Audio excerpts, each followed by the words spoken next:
നമസ്കാരം. പ്രധാന വാർത്തകൾ.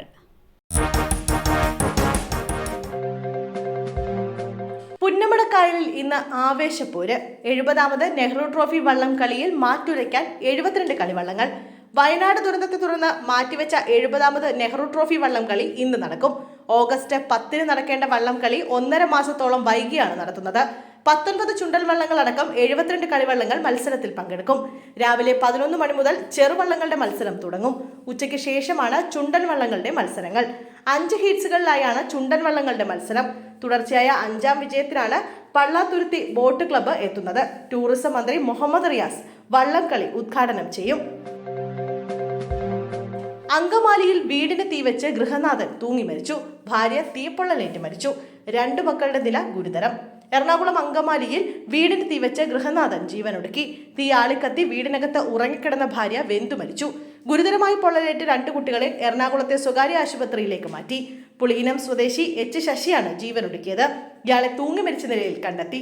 ഭാര്യ സുമി സനലാണ് തീപ്പൊള്ളലേറ്റ് മരിച്ചത്. വീടിനകത്ത് ഗ്യാസ് സിലിണ്ടറിന്റെ പൈപ്പ് തുറന്നുവെച്ച് തീ കൊളുത്തുകയായിരുന്നുവെന്ന് പോലീസ് പറഞ്ഞു. സാമ്പത്തിക ബാധ്യതയെ തുടർന്ന് ജീവൻ ഒടുക്കുന്നുവെന്ന് വ്യക്തമാക്കുന്ന ശശിയുടെ ആത്മഹത്യാക്കുറിപ്പ് കണ്ടെത്തി. മൃതദേഹങ്ങൾ പോസ്റ്റ്മോർട്ടത്തിനായി മാറ്റി. പൊള്ളലേറ്റ് 2 കുട്ടികളുടെ നില ഗുരുതരമായി തുടരുകയാണ്. കാക്കനാട് ഭാരത് മാതാ കോളേജിന് സമീപം സംഘർഷം. വിദ്യാർത്ഥിക്ക് കുത്തേറ്റു. കാക്കനാട് ഭാരത് മാതാ കോളേജിന് സമീപം സംഘർഷം. ചിറ്റിലപ്പള്ളി സ്ക്വയറിന് സമീപമായിരുന്നു സംഭവം. ചായക്കടയിൽ വെച്ചുണ്ടായ വാക്കേറ്റം സംഘർഷത്തിൽ കലാശിക്കുകയായിരുന്നു. ഭാരത് മാതാ കോളേജിലെ വിദ്യാർത്ഥിയും കാസർഗോഡ് സ്വദേശിയുമായ ഇജോ സെബാസ്റ്റ്യന് കുത്തേറ്റു. വാക്കേറ്റത്തിനിടെ ഇക്രു എന്നയാൾ ഇജോയുടെ മുതുകിൽ കത്തികൊണ്ട് കുത്തുകയായിരുന്നു. ഇയാളെ ആശുപത്രിയിൽ പ്രവേശിപ്പിച്ചു. വിവരമറിഞ്ഞ തൃക്കാക്കര പോലീസ് സ്ഥലത്തെത്തി. സംഭവത്തിൽ ഇക്രു ഉൾപ്പെടെ 3 പേർക്കെതിരെ പോലീസ് കേസ് രജിസ്റ്റർ ചെയ്തു. ഒരാളെ അറസ്റ്റ് ചെയ്തതായാണ് വിവരം. ചോറ്റാനിക്കര ക്ഷേത്രത്തിൽ സ്വർണ്ണാഭരണങ്ങൾ വഴിപാടായി നൽകിയത് 129 പവൻ. ചോറ്റാനിക്കര ക്ഷേത്രത്തിൽ ഭക്ത വഴിപാടായി സ്വർണ്ണ ഉരുപ്പടികൾ സമർപ്പിച്ചു.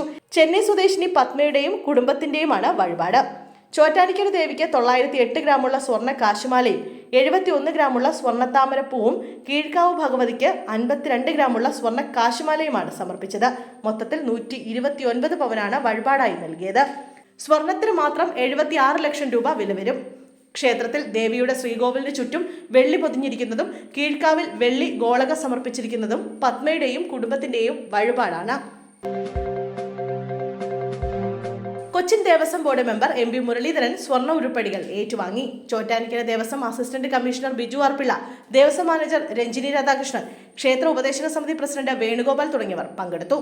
UN രക്ഷാസമിതിയിലെ ഇന്ത്യൻ സ്ഥിരാംഗത്തിന് കട്ട സപ്പോർട്ടുമായി നേതാക്കൾ. UN രക്ഷാസമിതിയിൽ ഇന്ത്യക്ക് സ്ഥിരാംഗത്വം നൽകണമെന്ന ആവശ്യവുമായി ലോക നേതാക്കൾ.